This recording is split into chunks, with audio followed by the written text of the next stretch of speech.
It's time to get started on my pumpkin harvest quilts, my 2025 year-long quilting project.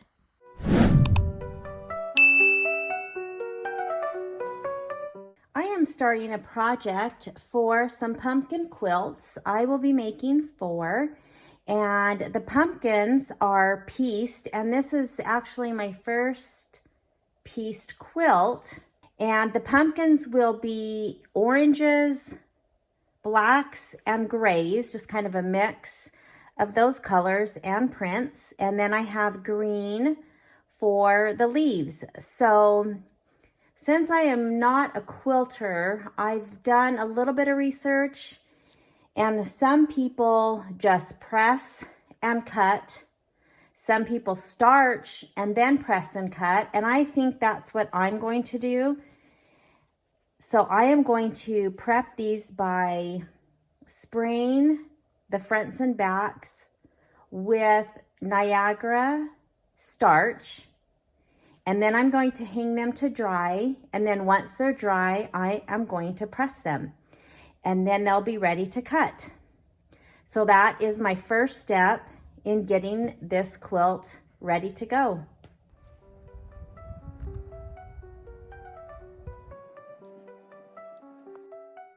Only you, we're full of, I can hide from start to breathe, breathe 能否再让我靠近一些，这种能锋利的心为爱意，让我们彼此再靠近一些，心跳加速度，你就是我的大招呼。Only you, we're full of, I can hide from start to breathe, enough 能否再让我靠近一些，这种。Here's some of the fabric that I starched. And you can see that I just doubled it up, but you can see how much body it has. Again, this is my first quilt, so it's looking good. Ready to iron and then cut.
I'm getting ready to cut the fabric for the pumpkins on the quilt, and this pattern is several years old, and so I am using just my own fabrics that I have, found. This was not any sort of a bundle, and so I needed to separate them to see how they would look. And so what I did was mark each row. Each row has 5 pumpkins or 5 blocks. Some pumpkins are double pumpkins and some are single, and so I've just kind of laid my fabrics out, and I came up with this set right here. And so this is the top row, of course the second, and then the bottom row of pumpkins.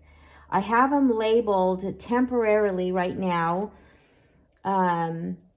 again, so that I could just lay out my fabric and decided what would go where. I have a couple of fabrics that are duplicated, and I am going to start with the small pumpkins. There are 3 small pumpkins that are single pumpkins, and I will cut those out. Then I will move on to all the medium pumpkins. And then there are double pumpkins with a small and a large pumpkin, with the small pumpkin being on the right hand side. And then there are blocks that are double pumpkins where the small pumpkin is on the left hand side. So there are going to be 4 different sets of pumpkins, and I will cut them each out at the same time so I can try to keep organized. I've cut my leaf and stem pieces, and again, they're temporarily labeled with the size. And then once I get everything cut out, I will start putting these together in packets so that, for example, if I want to work on a small pumpkin, I will pull a packet. We'll have the pumpkin fabric, the stem fabric, the leaf fabric, and then there, of course, will be some of the background fabric that will make up that block. So I will get these prepped, and then I'll be ready to start this pumpkin quilt. So I have pulled my 3 small pumpkin fabrics, and I am going to start with the first small. It is block 5, and the directions say I need a 7 by 7.5 inch rectangle. Because I am working on 3 quilts at the same time, I am going to be cutting 3 of everything. So for example, with this fabric, I have just over 21 inches from here over to this side.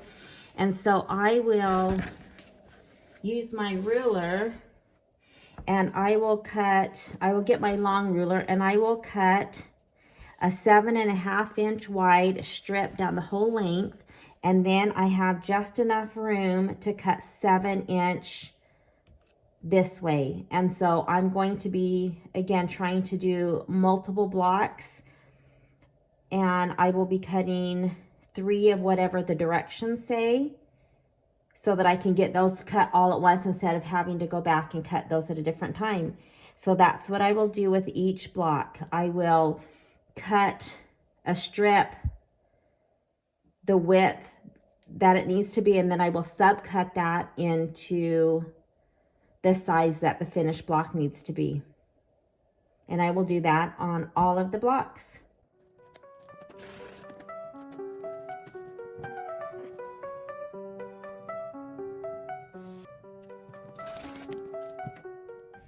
So I cut this side off to make it even and square and flipped it over, and then I have cut this to 7.5 inches wide.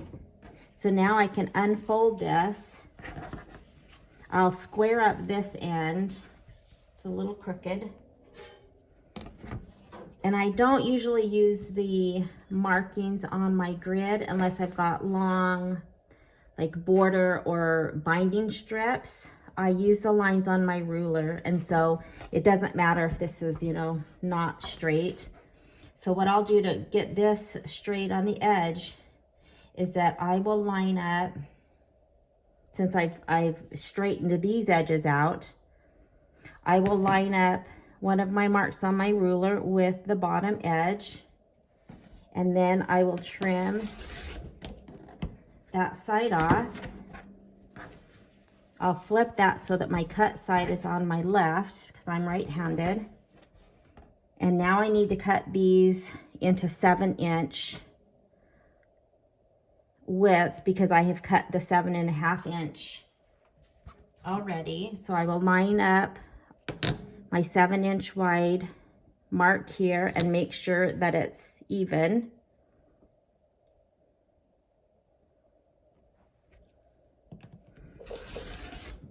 So I will cut, there's 1, and I need 3 because I'm doing 3 quilts. And I should just have enough. And then of course, line it up with the 7 and then the top of the ruler, or I could mark this down here but the top of the ruler's fine.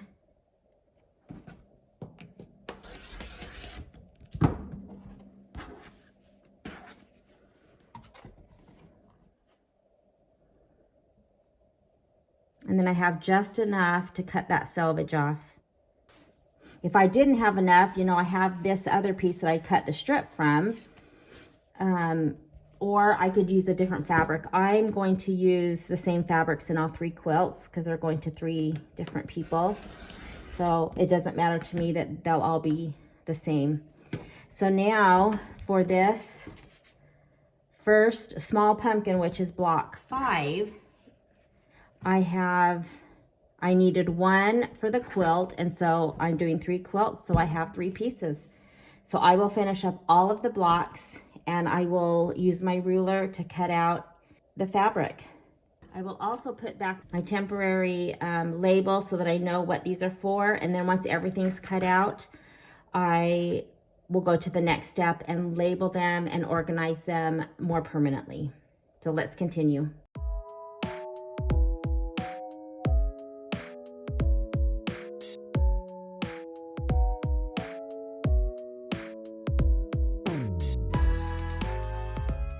I also wanted to mention that the scraps that are left from these, most of these are fat quarters, I will save because there are other blocks and little square pieces that we'll need that will just be a random mix of all of the colors. And so I will keep these aside to cut those smaller pieces out.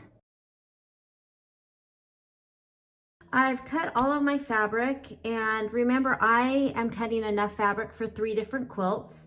So if you're doing this quilt, of course, you won't have this much for 1 quilt. This, for example, would be for 1 quilt, 1 quilt, and 1 quilt.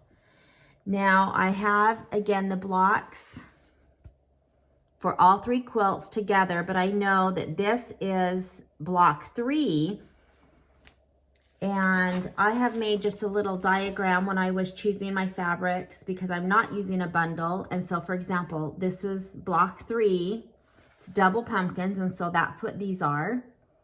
And then, of course, every pumpkin will need a stem and leaves and background fabric to complete that block. So I have organizing packets that I use when I do my machine embroidery block, so I will put everything inside for a block. It's easy to pull the packet and have everything ready to go. So here's what I decided to do. Since I had most of the pieces grouped, instead of counting out pieces to put with the small pumpkins or mediums, for example, I decided to go ahead and keep things grouped together. So what I did is I put all of the small pumpkins in one packet. These are the single pumpkins. Then I have the medium pumpkins, which there's a lot more mediums, in a packet. I put the left double, and I'm calling the left double where there's a small pumpkin and a large pumpkin. The small pumpkin in front is on the left, and that's just so I can know which ones I'm working on. So those are the left. And then these double pumpkins with the small pumpkin that goes to the right, they're exactly the same other than the small pumpkins on the right. So there's a packet for those, and those are the only 4 types of pumpkins in this quilt. Then I have the X blocks that are the rows between the pumpkins. And so since I already had these grouped, I just kept all of those together.